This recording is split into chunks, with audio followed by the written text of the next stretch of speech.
Now, another thing I want to reach to you is that during the unbelievable part, I was involved in building another base inside of Dulce, New Mexico, which is Los Alamos Laboratory. It's a biological laboratory. On the southwest part of the Archuleta Mesa, we built an underground facility, a better part of 3 cubic miles hollowed out underground.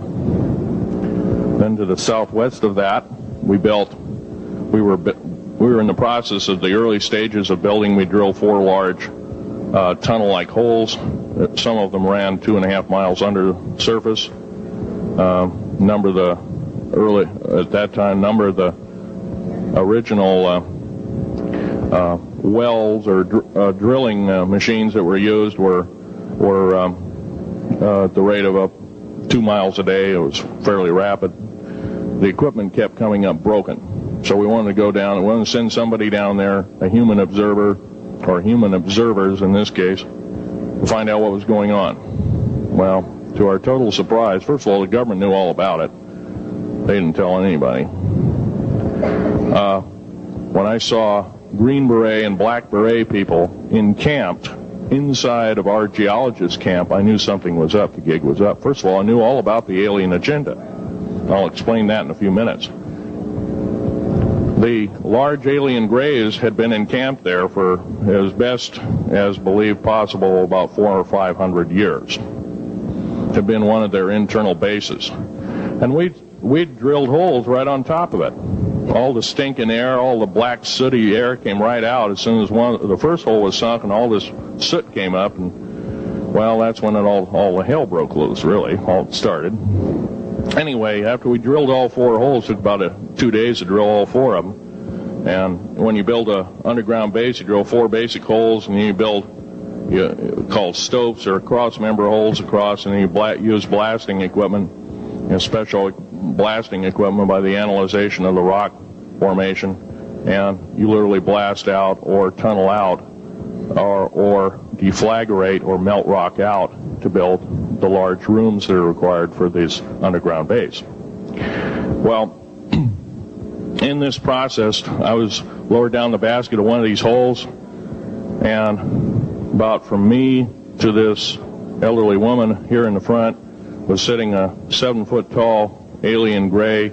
The stench was worse than the worst garbage can you can imagine. The person the entity was absolutely horrible. I didn't waste any time. I reached for my pistol. At that time, as an engineer, I didn't have time to carry all the folderol of one of these big submachine guns that all the sea spray and the yellow fruit and all the outer perimeter and inner perimeter security people carried. I carried a little Walther PPK pistol with a 9-shot clip.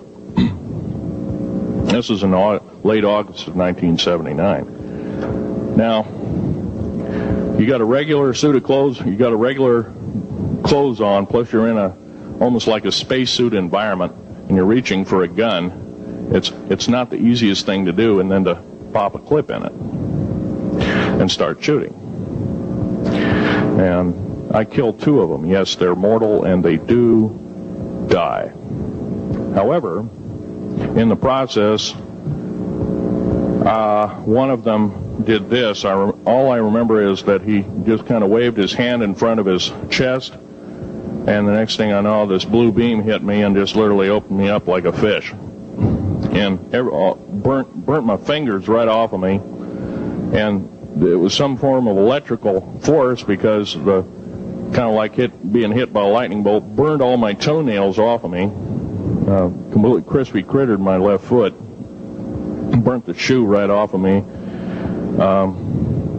All I remember is the smoking remains, and I'm still conscious, but in and out of, I didn't remember much. And there was a Green Beret that was right behind me that risked his life. In fact, he died. But he risked his life. He shoved me back in the basket and hit the button and took me up. And I wouldn't be alive talking to you today if it wasn't for him. I'm forever indebted. He lost his life. 66 Secret Service agents, Green Berets, Black Berets, crack troops lost their lives because the government, our United States government, lied did not tell us anything about the alien threat. There's a war underneath there, and I'm talking dead serious. It's been going on since that time. Since late August of 1979, our military, the Russian military, basically the militaries of the world, have been in constant conflict with the outer space alien.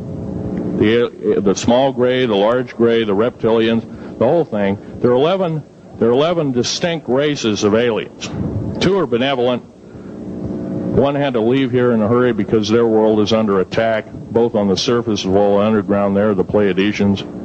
They're familiar, maybe some of you are familiar with that. Would some of you raise your hands who've heard of Billy Meyer and some of the, very good, about half the group. Well, Billy Meyer is one of these lucky people that they figured, well, he's kind of a simple type, we'll show him everything. Well, these are the benevolent aliens, and they've been here helping us. In fact, I have a picture, let me reach for it here.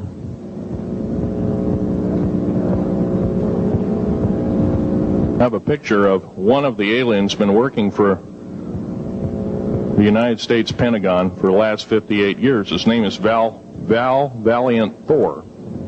He's right here. There's my father in the background.